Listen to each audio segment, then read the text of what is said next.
რუბრიკაში ოჯახური პორტრეტი წარმოგიდგენთ ნორვეგიის მუსიკალური აკადემიის სტუდენტის, სოხუმელ თათია ჩიქოვანის ოჯახს.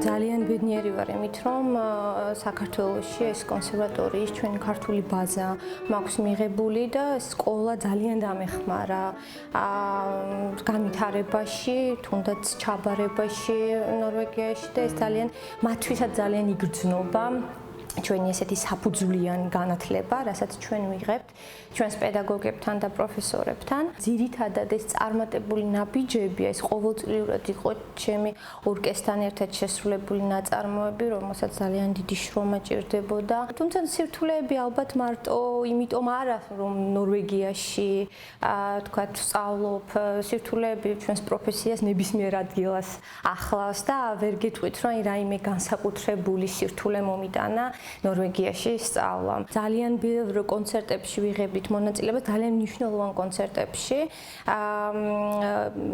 აწლეთში სწავლის პერიოდში თბილისის მასშტაბით. ნორვეგიას რაც შეეხება, გვაქვს ყოველწლიურად გასვლითი კონცერტები, ფესტივალები, სადაც არჩევით ხდება სტუდენტების მიწვევა. ძალიან კარგად ვგრძნობ თავს იქ. ძალიან ბევრი წინსვლა, რომელიც ძალიან მახარებს და მიხარია ის, რომ რასაც დღეს ვაკეთებ, ნამდვილად მიფასდება.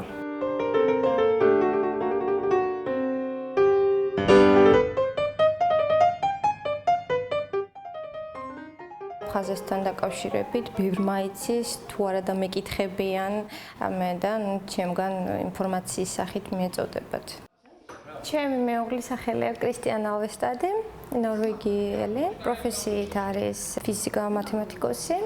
მეხმარება ძალიან განსაკუთრებით, როცა ენას ეხება, იმიტომ რომ წლის განმავლობაში განსაკუთრებით მეორე წელს, როცა ჩვენ მქონდა სახელმწიფო გამოცდები, ძალიან ბევრ რამეში დამეხმარა და ძალიან დიდი მადლობა მას ამისთვის. ხშირად მეკითხება ხოლმე არის იმის შანსი, რომ დაბრუნდეთ, არის იმის შანსი, რომ ნახოთ, ძალიან აინტერესებს ეს სადავიბადე, იმიტომ რომ ჩვენგან პოზიტივის გარდა არაფერი მოусმენი აფხაზეთზე და კონკრეტულად ასევე სოხუმზე, სადაც დავიბადე.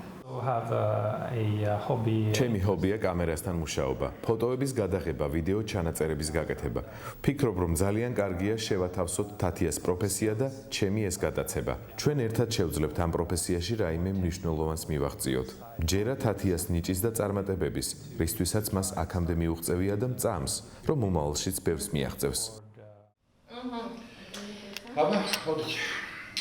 ბუნებრივია ყველა მშობლისთვის მთავარი არის თავიანთი შვილის ბედნიერება და როცა ჩემი მშობლებიც ასევე განორჩევათ ხედავენ ამას, ავტომატურად უყარდებათ ჩემს გვერდით ყოფი ადამიანი და მხოლოდ ამის გამო არა, თვითონ დამოკიდებულებად ძალიან კარგია ჩემს მშობლებსა და ჩემს მეუღლეს შორის და მიუხედავად იმისა, რომ ენის ბარიერია, ჩვენივრად უგებენ ერთმანეთს, ძალიან მიხარია ეს. რაც შეეხება ჩემს სიძეს, ძალიან მიყვარს. მართლა ძალიან მიყვარს და მე ვგრძნობ, რომ მასაც ძალიან ვუყვარვართ. და არის ძალიან ნიჭიერი, მართლა ძალიან ნიჭიერი.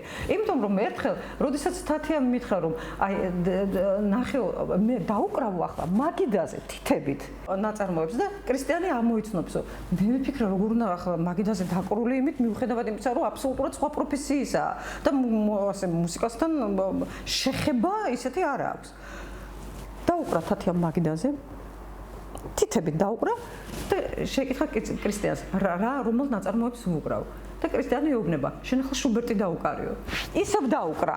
თათია მეორე ნაწარმოები აბსოლუტურად სხვა, თათია კრისტიანი ეუბნება ლისტიო. მესამე დაუკრა კიდევ ნაწარმოები და კრისტიანმა ისიც ამოიცნო, ეს ბახი არისო. ძალიან კარგად შევხვდით ერთმანეთს მე და კრისტიანის მშობლები, ფანტასტიკური ადამიანები არიან, ძალიან თბილი, ძალიან კეთილი, ძალიან ისეთი გამგებიანი და ჩვენ ვცდილობთ ხოლმე ძალიან ხშირად შევხვდეთ ერთმანეთს და ესეთი ყოველი შეხვედრა ჩვენთვის მიუხედავად იმისა, რომ ხშირად ხვდებით, არის რაღაცა განსაკუთრებულთან დაკავშირებული.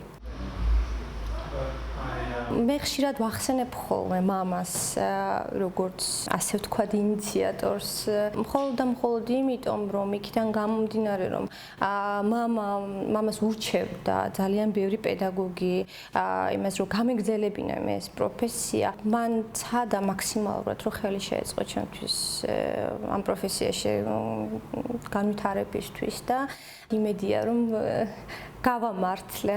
მამას დამსახურება არ არის, თავის დამსახურება, რაც რამე დღემდე რაც რამე შექმნა, ჯერ არის პატარა არის. ეს არის ყველაფერი მისი დამსახურება, მხოლოდ და მხოლოდ მისი.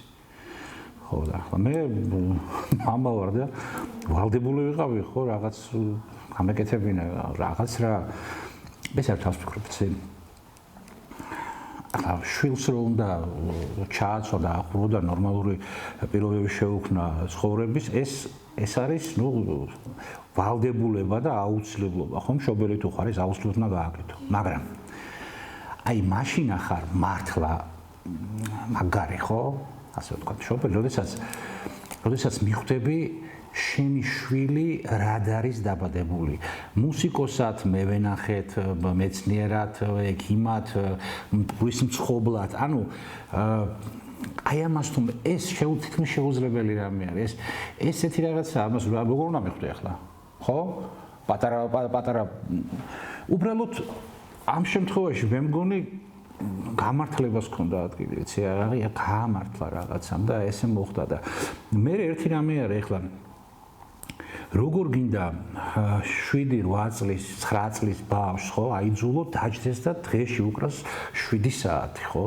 5 საათი თუნდაც 8 საათს უკრავდა კონცერტის წინ. ერთხელ მითხრა რომ ისაურა, ქვია, ის პერიოდი გამოტოვებული მაქვს ჩემ ცხოვრებაში, რა პერიოდი მეთქი და წრეში ბურთის პერიოდიო. ანუ იგულისხმარა, იცი, რომ პატარა ბავშვები ეზოში რო წუწაობდნენ და იმას კლასობანას რო თამაშობდნენ, ეს იჯდა და უკავნებდა. ბავშვობიდან შემიძლიათ ამათ თქვა, რომ თეატრში გაიზარდე, ხშირად რეპეტიციებზე დავყავდი მშობლებს.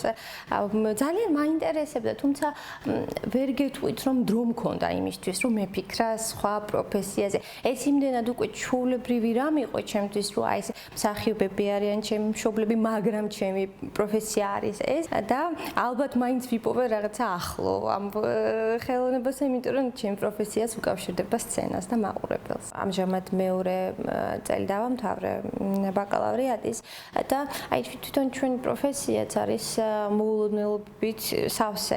ამიტომ არასდროს არ ვიცი რა შეიძლება გამოჩნდეს თუნდაც ერთ თვეში. თუმცა ზოგადი სამომავლო გეგმა ბუნებრივია არის ინტერნაციონალურ წერტილებში მოხვედრა, კონცერტების გამართვა, რაც შეიძლება ბევრ ფესტივალში მონაწილეობის მიღება, ასევე სოლო კონცერტების გაკეთება, ასევე ნორვეგიაში, სხვადასხვა მხარეში. ძალიან დაინტერესებულები არიან მაინც მუსიკალური ხელოვნების პოპულარიზაციით ნორვეგიაში. თუმცა ჩემი მიზანი არის მაინც პროფესიული კავშირები მთელ მსოფლიოში, შეძლების დაგვარად ბუნებრივია, თუმცა სურვილი ასეთია.